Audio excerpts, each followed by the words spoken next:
So recently I had a journalist reach out to me when I was up on the Sunshine Coast, which I'm here right now, just tying up some loose ends before I move on. And she wanted to interview me and share a little bit about my lifestyle. So I thought that was pretty cool, and it's a great way to get exposure for the channel. And I'm sure there's people watching this right now that came on and subscribed to this channel from that article, which I'm forever grateful for. And Kylie, the journalist, she was amazing. As you know, the traditional mainstream media is a bit of hit and miss at times. A lot of it is just based on hype in order to push their own agenda and to sell more products for the advertisers and so forth. We all know that. However, Kylie was amazing, and I had a lot of fun chatting with her. And I'm just really grateful that I got to share my story about living the van life here in Australia. And I was actually really surprised at how much attention this particular article got. So in case you don't know me yet, my name is Mitch Asser. I live in my van. I've been in here for 18 months now. And I also run a business from my laptop within the van as well, which is super cool. I'm super grateful that I get to live this lifestyle. And the reason why I share these videos on this channel is to help other people, inspire other people to get out there and do the same. Because for a lot of us, we value adventure over just material things. I had a mortgage once, and you can read the article. I talk about that. And I just didn't find any fulfillment in that, but I find so much fulfillment living in the van and traveling around up and down the east coast of Australia, and just some of the most spectacular views from literally right out my back door. And I'm so grateful that I do get to live this life. But in today's video, as with everything that goes a little bit viral on the internet, there's a few haters, and I really want to just address a few of those things, because I want to use my voice in order to overcome some of the misconceptions people have, which have been shown in this particular, in the comment section. Because I feel it's important for me to use my voice as someone who has, been able to have a platform like this to share my story, in order to use my voice for the entire van life community. Because some of these comments are very misinformed comments, let's just say. And firstly, I'll link through to this article, which we'll dive into on the screen right now. But as you can see, over 1,000 reactions, over 360 comments, over 104 shares of this particular article just from the Facebook page alone. There was a whole lot more shares, I believe, from the actual page itself. But this is, firstly, I just want to, really thank for the people for all of the amazing comments. There's a lot of really cool ones in here as well, which I'm super grateful for. And people just love seeing other people living on purpose, which is super cool. And that's the type of person who I am as well. I celebrate other people even if I don't know them. Hating on people or hating on anything that you don't know, or you don't have a perspective about, or that you've never researched, is just a massive loser's mindset. It's as simple as that. If you haven't researched everything around a topic before giving an opinion, you're just a complete loser, because you can't make an informed opinion about anything unless you have all of the facts. And it's really hard to get all of the facts these days from anything, because there's just so much misinformation out there. There's so much fake news out there on all of these mainstream sites. So it's really important to do your own due diligence and really making sure you can have an informed decision. And if you don't, one of the best pieces of advice that I got from my mum back when I was a kid was, if you haven't got nothing nice to say, then don't say nothing at all. But I always like to give people the benefit of the doubt when in life in general. And yeah, it's like, innocent until proven guilty, right? Sometimes it is a better motto. So let me just dive into these. Like I said, there's a bunch in here which are amazing. But the first one is that I want to dive into as we scroll right down through here. And if you haven't checked out this article yet, then the first one, then I'll link them through in the description below. So the first one is people just read the headlines without even read the article. In the article, I actually talk about how I love to give back to the community. And it's cool. It's actually awesome when you see other people stick up for you in these. So I actually say that I eat at local restaurants rather than cooking. So how much more money could I give back to the community than that? I also only shop at local health food shops. I stay away from Woolworths and Coles and places like that as much as possible. And if I have to go to one of those big places, I go for IGA, because that is an independent company well, sort of, as far as I'm led to believe, within that community as well. So the big conglomerate companies are the last places that I look to shop. Here we go. So this is the biggest one that I want to talk about. And, you know, this person here obviously has a very one-sided opinion to what's out there. And the comment is, the ones taking up all the beach car parks and leaving rubbish. Firstly, I find it super interesting that people believe that they own certain car parks.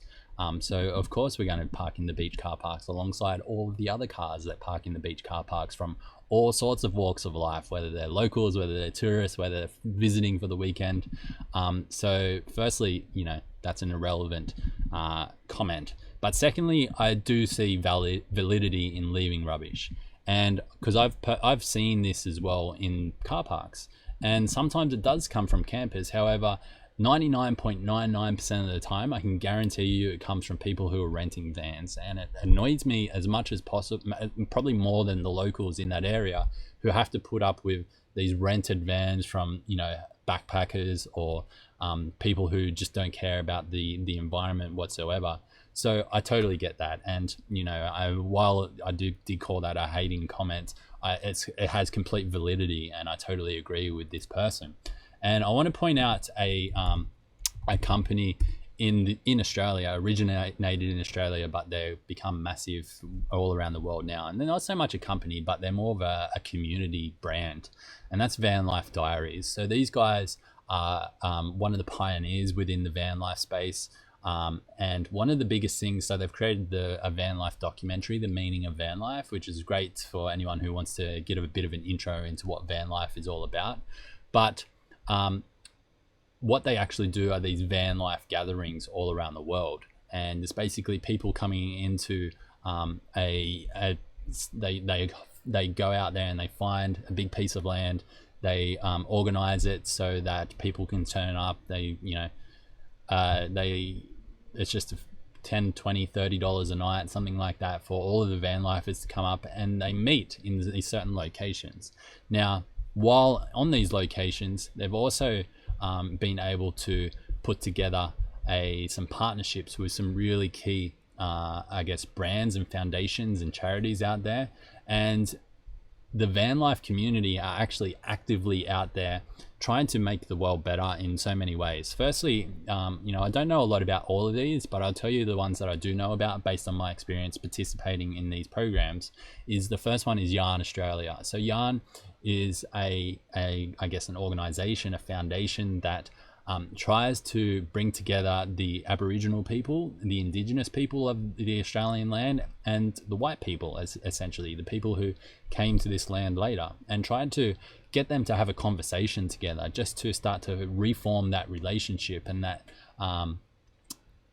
just getting the communities to start to work synchronistically again, because a lot of really bad stuff happened when white people came to Australia, right? You know, and the Aboriginal community have, in many cases, found it hard to adjust to what's been happening in this land. And it's the same throughout, you know, all around the world, whether it's the Americans in America with the indigenous Indians over there, or, you know, these stories happen all around the world.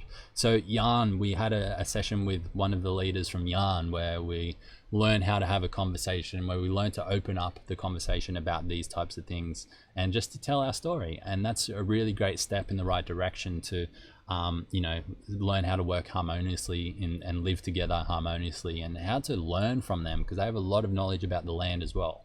But to talk about the one that this lovely person left on Facebook, is Take 3 for the Sea. So Take 3 is this organization in Australia, and their entire premise of their organization is that every time you go to the ocean, take 3 pieces of rubbish with you. So it's a ritual after any van life gathering in Australia that everybody who is in the van life community goes out and goes to the sea, and they don't just pick up 3 pieces of rubbish, they clean the entire beach. And it's not, you know, the Van Life Diaries guys, they're not doing it for the accolades, they're not doing it for the media attention, they're doing it because people who live in a van, more times than not, they care more about the environment than the average person. I can guarantee you that. So it's not the van life community that is actually creating the rubbish within the actual car parks itself. It's the people who don't care. And then sometimes it is people who rent vans. Other times it's just local people who are just not aware of the impact that it makes within the environment just yet. So that's why I wanted to use this platform now and the attention that I got to actually really help people understand that it's not the van lifers out there causing issues in your community.